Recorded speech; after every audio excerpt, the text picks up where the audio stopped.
కరెక్టే. వాళ్ళు వాళ్ళు మాట్లాడింది కరెక్టే. ఇది నిజంగా బాధాకరమైన విషయం.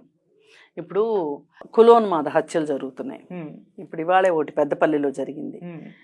రాజకీయ నాయకులు స్పందించట్లా. అసలు రాజకీయ నాయకులు స్పందించాలి కదా.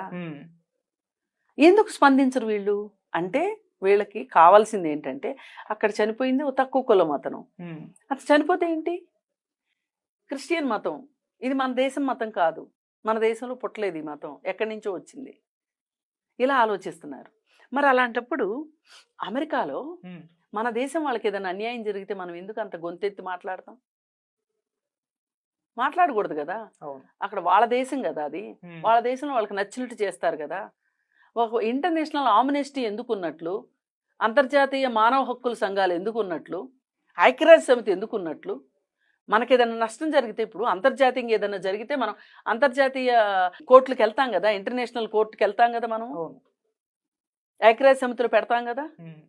మరి మన దేశంలో జరిగిన దానికి మనం జవాబుదారీ కాకపోతే ఎట్లా?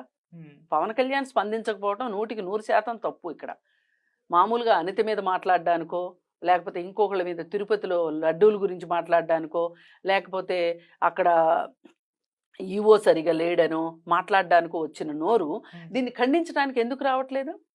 పైగా ఆయన అంతకుముందు నేను బాప్టిజం తీసుకున్నాను, నేను క్రిస్టియన్ని అని చెప్పాడు.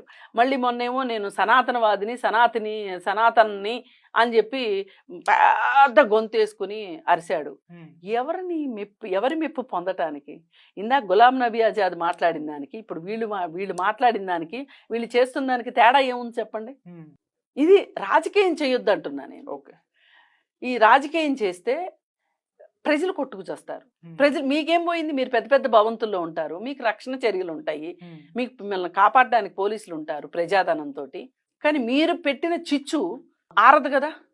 ఈవేళ ఆ కుటుంబాన్ని కానీ వాళ్ళని సమాధాన పరిచేటట్లుగా ఒక ముక్క మాట్లాడితే వాళ్ళ ఆక్రోశం కొంచెమన్నా చల్లబడుతుంది కదా, వాళ్ళకు ఒక ధైర్యం వస్తుంది కదా. ఈ కేసు సరిగా ప్రాసిక్యూట్ అవుతుంది, ఈ కేసు మూలాలు సరిగా కనుక్కుంటారు, వాస్తవం న్యాయం జరుగుతుందని అనుకుంటారు కదా. మీరు మాట్లాడకపోవటం వల్ల వాళ్ళకి నమ్మకం రావట్లేదు న్యాయం జరుగుతుందని. ఇది రాజకీయ నాయకులది పొరపాటు. ఇక్కడ అఫ్ కోర్స్ అందరి జీవితాల్లో మతం ఉండొచ్చు, కానీ మతం ఎందుకు పనికి రావాలి?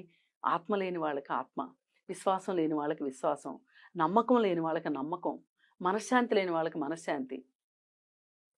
ఎన్నో బాధలు ఉన్నాయి వాళ్ళ ప్రతి మనిషికి. ఆ బాధలతో ప్రయాణం చేస్తూనే భక్తి అనే సాధనం ద్వారా మేము ధైర్యంగా ముందుకెళ్తున్నాము అనుకుంటారు. అది నిజమా ఉట్టిదా? నిజంగా అసలు అట్లాంటిది జరుగుతుందా అంటే చెప్పలేము. కానీ వాళ్ళు నమ్ముతున్నారు కదా, వాళ్ళ నమ్మకాన్ని మనం ఎందుకు కాదనాలి? అందుకని ఏది ఏమైనా ఇందులో రాజకీయాలు వచ్చి చేరినా, వ్యాపారాలు వచ్చి చేరినా, మతం వచ్చి చేరినా, ఏది జరిగినా సరే పగడాల ప్రవీణ్ మరణం మట్టుకు సమాజంలో కొంత భాగానికి చాలా తీరని లోటు. ఇవాళ మన దేశంలో నిజంగా ఇది హత్య అయితే గనక, అది పైగా మతానికి సంబంధించిన హత్య గనక అయితే గనక మన రాజ్యాంగానికి విలువ లేనట్లే. మనది లౌకిక రాజ్యం ఎలా అవుతుంది? పరమసహనం ఏమైనట్టు?